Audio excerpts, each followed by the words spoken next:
Ayn Rand's stories are stories about the struggle of the individual against the collective and their gripping. And when I first read Atlas Shrugged, I couldn't put the book down. It became a 12 and then a 14 and then a 16-hour day exercise. Human nature doesn't change. That struggle existed 100,000 years ago. That struggle exists today. What does change is technology. 100,000 years ago, an enraged human being could maybe kill 10 other people. And today, an enraged human being can kill 100 million people. And so as technology advances, our thoughts about ethics and morality and technology and civility have to evolve. Today, we struggle with the challenge of authority. You know, Lord Acton said, absolute power corrupts absolutely. And the only difference between absolute power today and absolute power 10,000 years ago is today we have a company that listens to everything a billion people say. We have another company that answers the questions that 4 billion people ask.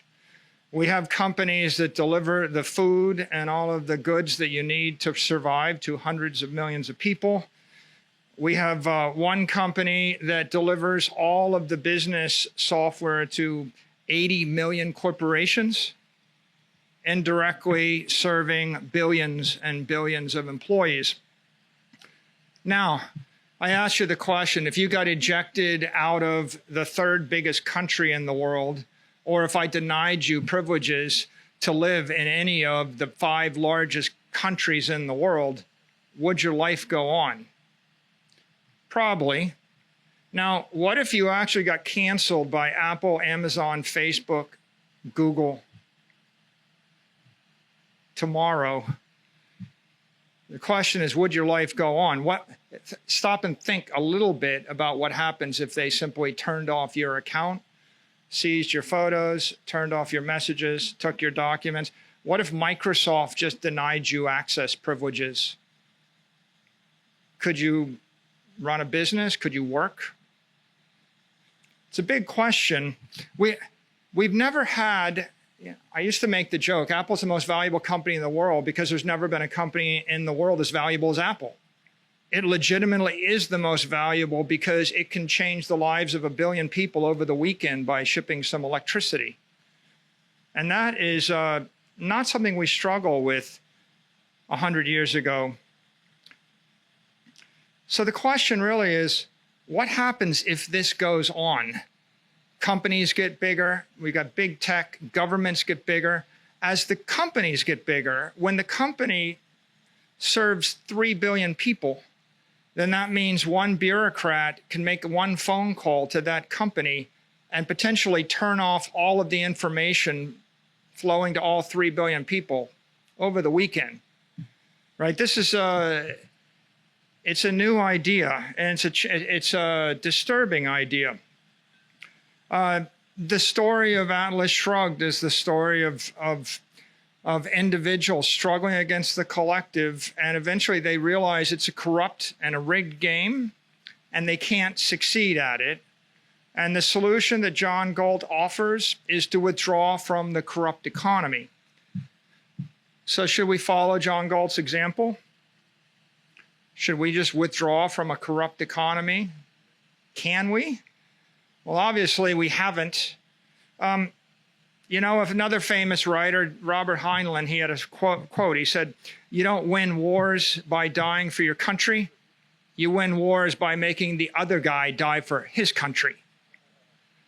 And we don't want to be martyrs. We want to be winners. And that is the challenge we face today. There's no point in going on strike unless you've formed a union first. Just going on strike without the organization in advance is just self-inflicted martyrdom. Bitcoin is a union.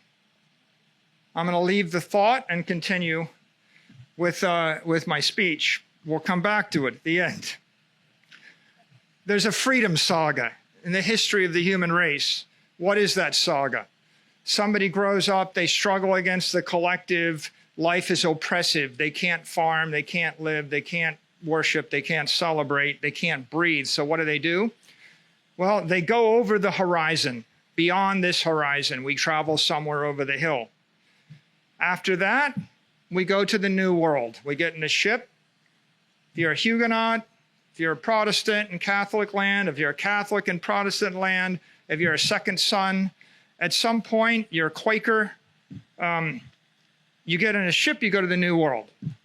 What happens after you settle the New World? Well, it gets too oppressive on the East Coast. Go west, young man. And we go west. We want to get away from too many politicians, too much government, too many well-intentioned individuals trying to help us with more laws, more government services. Well, in the 20th century, Peter and I are both aeronautical engineers. We read every science fiction writer, and the great romantic science fiction tomes from Heinlein, etc., were all about Earth is too crowded. We got to get off this planet. We got to go to space. Elon Musk channels this aspiration every day. But in general, we all grew up thinking that in the 70s and the 80s. Go to space. Now, the problem is, it turns out to be fairly expensive to go to space. We didn't quite make it. We figured out how to send millions of people to the New World, and we sent millions of people west, but we couldn't send millions of people to the moon or Mars or the next habitable G-type star. So where is the next frontier for those thirsting for freedom? Cyberspace. And here I pause and I ask you to, like Steve Jobs said, think different. Thinking conventionally will get you killed. We will be martyrs. We will not be winners, right? If you want to die for your country or die for your cause, you can do that by thinking conventionally. If you want to win, you need to think unconventionally. We have to embrace new paradigms. In the 21st century, you can choose where to locate your body, your friends and family. You can choose where to locate your mind. You can spend your time on Twitch or Netflix or YouTube or Reddit or reading whatever you like. There's infinite. You can be wherever you want to be with any group you want to be in cyberspace, in your head. You can also choose where to locate your business, your P&L. Where do you generate cash flow in order to pay your expenses? You want that to be a streaming YouTube channel? You want that to be a bakery on Venice Beach? You choose. There are consequences. And finally, you can choose where to place your wealth. That is, what will your bank be? How will you store your life savings? Every dime that you earn this year will be stored where? You don't have to work where you live, and you don't have to think where you live, and you don't have to store. If you live in Venezuela and you make money in pesos, or sorry, in Bolivar, or if you live in Argentina and you're making pesos, you don't have to save your pesos in an Argentine bank. You could choose to place your wealth in a different location than your business interests while your mind is in one place and your body is in another. The idea of crypto, or the great achievement of Satoshi Nakamoto, is the concept of creating a truly decentralized network, giving it to billions of people, allowing people to in a decentralized way, protect that network, support that network, serve that network, benefit from that network, transcending the constraints of a CEO, a corporation, a country, a city, a company. What if we could create something which is truly utilitarian, egalitarian, economically and philosophically empowering computer network created on the strength of the power of cryptography? And cryptography is a machine with a mechanical advantage. Instead of a Roman construction crane with 180 to 1 mechanical advantage that lets you move a 1-ton a 1-ton block with your hands. We're talking about cryptography where it becomes billions or trillions of times harder to break the code than it is to create the code. It's a trillion to one advantage. It's a quadrillion to one advantage. If you can create a mechanical advantage in cyberspace, then you can create something which is going to transcend and beyond the reach of the collective. And you finally have a tool with which to fight back. Bitcoin is a shining city in cyberspace, and you can go there once you understand it. Bitcoin and objectivism, they have a common cause. Ayn Rand in 1959 said, "I'm for the separation of the state and economics, just as we had the separation of church and state." Whereas Hayek in 1984 said, "I don't believe we shall ever have good money again before we take the thing out of the hands of the government. That is, we can't take it violently out of the hands of government. All we can do is by some sly, roundabout way introduce something that they can't stop." Clearly, both movements are thinking about separating economics from the state and from the collective. The difference is for thousands and thousands of years, the technology for doing that was imperfect. The technology of gold to separate the power from the state doesn't work when they just shoot you and take your gold. The technology of cows or tobacco or fiat currency or buildings, they don't work that well to separate economics from the state. So although this was an ideal and aspiration, we never had the technology to realize it. January 3rd, 2009 is the singularity. That's the point at which Satoshi Nakamoto developed the technology to transfer value through space without a trusted third party. Now, people say that a lot. They say he solved the Byzantine generals problem.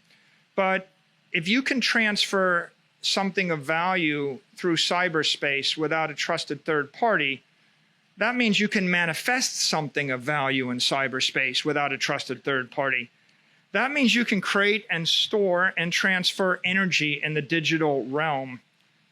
The creation of digital property, digital money, digital energy, and digital matter was therefore affected on January 3rd, 2009. Most people don't realize this, but Satoshi opened a portal from the physical realm into the digital realm, and energy began to flow into cyberspace, bringing life to a formerly dead realm consisting only of shadows and ghosts, bringing conservation of energy and matter, objectivity, truth, time, and consequence into the digital realm, delivering property rights, freedom, and sovereignty that is separate from the physical and the political realm to humanity.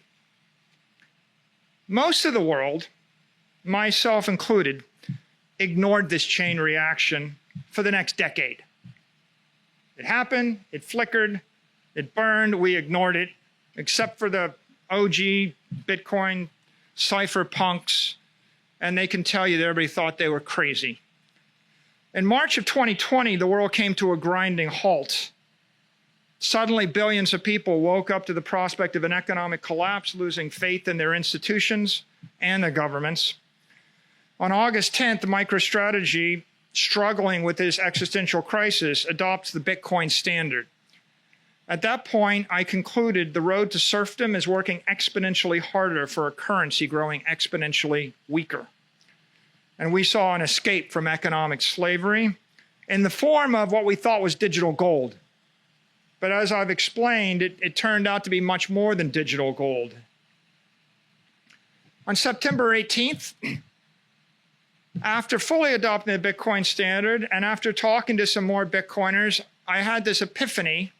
I went to Twitter and I posted the following: Bitcoin is a swarm of cyber hornets, serving the goddess of wisdom, feeding on the fire of truth, exponentially growing ever, smarter, faster, and stronger. behind a wall of encrypted energy. And I think Ayn Rand would understand what I was saying. What it means is, for the first time in the human race, we have unleashed a freedom virus, a truth virus. We've unleashed a sovereignty virus, which is also a monetary virus. And as you know, and as Heinlein once said, the only way to fight a virus is with another virus. You can't take it on, you can't take it head on. Bitcoin is something special. Galt's Gulch is the Bitcoin network. Rather than removing your labor from a corrupt economy, you should remove your money from a corrupt economy. Bitcoin's a protocol to create free ideas, free economies, and free assets beyond the control of corrupt institutions. It's a fast, fair, and equitable method to settle the differences of 8 billion people. We say in the Bitcoin world, fix the money, fix the world. Success. We want to succeed? This is the end of my speech. We could talk about the struggle and the human misery, and we could talk about the reasons why and what people think about it, but ultimately, it doesn't really much matter. I don't want to be a martyr. I don't want us to die for our country. I want us to be the winners. Success requires courage, clarity, and commitment. Look, there's 20,000 cryptos. There's one that's 95% dominant, which is ethically sound, technically sound, economically sound. Bitcoin is reared in metal.